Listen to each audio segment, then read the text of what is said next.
दोस्तों, स्वागत है मेरे चैनल पर।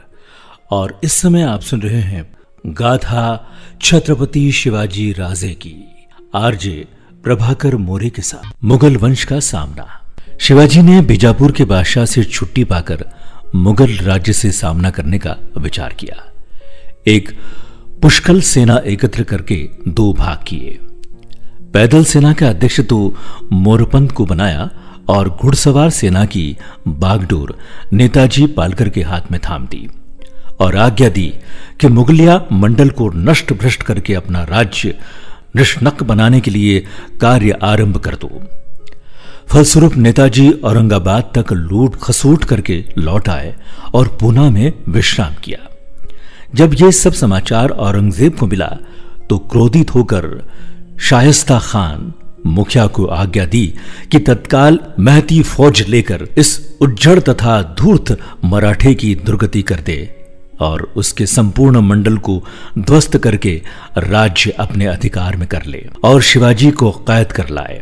शायस्ता खां इस आज्ञा का पालन करने के लिए एक बड़ी भारी सेना के साथ रवाना हुआ और रास्ते में किलों को फतह करता हुआ पूना तक आ पहुंचा और यहां से चाकन के किले पर आक्रमण कर दिया। फिरंगा निर्मला, जो चाकन के किले का अध्यक्ष था, अपने साथियों के साथ बड़ी वीरता से लड़ता रहा। संपूर्ण सेना को लिए हुए शायस्ता खां 55 दिन तक किला घेरे अड़ा रहा। अंत में 56वें दिन जब किले की दीवार गोलियों के कारण जर्जर और चलनी हो गई तो वीर मराठे प्राणों की माया को छोड़कर मुगलिया सेना पर टूट पड़े और दिन भर युद्ध करते रहे। सूर्यास्त तक उन्होंने मुगल सेना को एक पांव भी आगे नहीं बढ़ने दिया।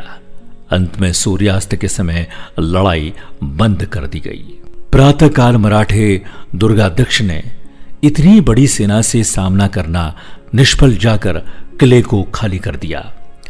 मुगल सेनापति ने उन सब की बड़ी प्रशंसा की और दुर्गाध्यक्ष से बड़ी नम्रता के साथ मिला, यहां तक कि उनको सम्राट की सेना में एक उच्च पद पर अधिकारी बनाया।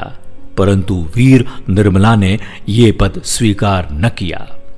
यद्यपि औरंगजेब समझता था कि मराठों को अपने अधीन करना कुछ बड़ी बात नहीं है, परंतु शायस्ता खां को इस लड़ाई से पता चल गया कि मराठे लोगों को अधीन करना कुछ खेल नहीं है। अतएव वो लड़ाई से बचाव करने लगा। उधर औरंगजेब की तरफ से जोधपुर के महाराज यशवंत सिंह अपनी सेना के साथ तुरंत शायस्ता खां की सहायता के लिए रवाना हुए। शाही सेना अपने वीर अध्यक्षों सहित कुछ काल तक चुपचाप पुणे के सामने पड़ी रही, परंतु इतनी बड़ी सेना से भयभीत न होकर शिवाजी के दिलजिले अफसर शत्रु की सेना तथा उसके मंडल को नीचा दिखाने से पीछे नहीं हटते थे। नेताजी पालकर भी अहमदनगर और औरंगाबाद के सामने आ डटा। उन्होंने शत्रु के मंडल को लूटना तथा फूंकना आरंभ किया, जिससे मुगल सेना अत्यंत क्षुब्ध हो उठी और एक समूह उन्हें दंड देने के लिए रवाना हुआ, जिसका सामना करता हुआ नेताजी जख्मी हुआ पर हाथ न आया। इसी बीच शायस्ता खां पूना में आ गया और उस मकान में रहने लगा जो दादाजी कोंडदेव ने बनवाया था। फिर शायस्ता खां ने यह भी विचार न किया कि शिवाजी उन महावीरों में से है जिनके सामने अनादर और गुस्ताखी से पेश आना अंत में अच्छा फल नहीं लाया करता। यद्यपि शायस्ता खां ने बड़ी सावधानी से प्रबंध किया था कि शिवाजी किसी प्रकार भी नगर के भीतर घुसने न पाए, परंतु अंत में ये बात सिद्ध हो गई कि उसकी सभी तदबीरें, बुद्धिमानी और विचारशीलता शिवाजी के सामने निष्फल हुई।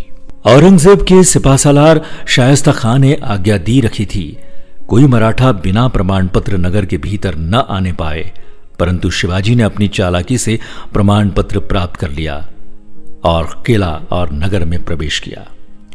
शायस्ता खां की सेना के एक मराठी सिपाही ने अपनी लड़की की विवाह के बहाने शहर में गाजे बाजे के साथ जुलूस निकालने की आज्ञा दी। इस बारात में कुछ शस्त्रधारी भी थे। शिवाजी जो संगहर के किले से शाम को रवाना हुए थे, रात को 25 मालवियों और अफसरों के साथ चुपचाप उस जुलूस में जो बाजार से चक्कर लगा रहा था आकर शामिल हो गए।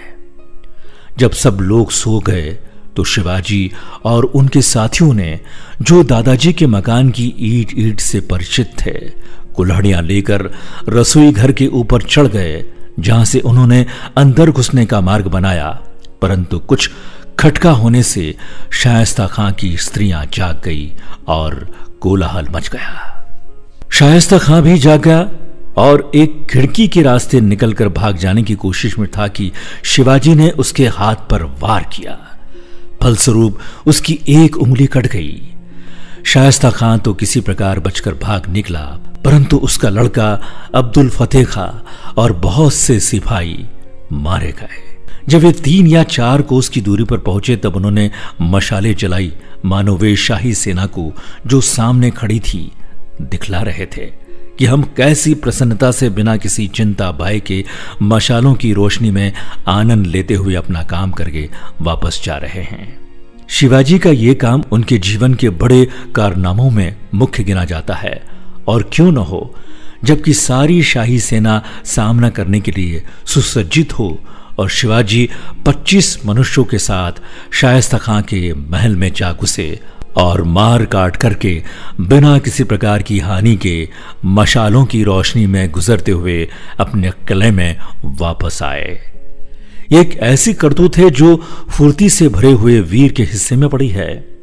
प्रातःकाल होते ही मुगल सेना किले की ओर बढ़ी और जब बिल्कुल समीप पहुंच गई, जहां से कि तोपों के गोले से भागकर बचना संभव न था, तो उसने तोपें चलाना प्रारंभ कर दी। मराठा सरदार, जो कि पहाड़ियों में छुपे हुए थे, मुगल सेना पर टूट पड़े। अब मुगल सेना के पास भागने के सिवा कोई चारा न रहा। आगे आगे मुगल सेना और पीछे पीछे मराठा सरदारों की मार से मुगल सेना के बहुत से सिपाही मारे गए। जब शायस्ता खां को इस पराजय का समाचार मिला तो उसका दिल टूट गया और निरुत्साहित होकर यशवंत सिंह को झूठी शिकायत करने लगा। पहले तो औरंगजेब ने इन दोनों को वापस बुला लिया और उनके स्थान में अपने पुत्र मुअज्जम को रवाना किया, परंतु फिर शायस्ता खां को बंगाल का शासन देकर यशवंत सिंह को मराठों के मुकाबले के लिए भेजा। परंतु यशवंत सिंह को भी पूरी सफलता न मिली कि वो शिवाजी को पहाड़ी किले से निकाल बाहर करता। अंत में लाचार होकर अपनी सेना का कुछ भाग चाकन और जूनर के किले पर छोड़कर शाही सेना का औरंगाबाद वापस आना पड़ा। इस समय आप सुन रहे हैं गाथा छत्रपति शिवाजी राजे की, आरजे प्रभाकर मोरे के साथ।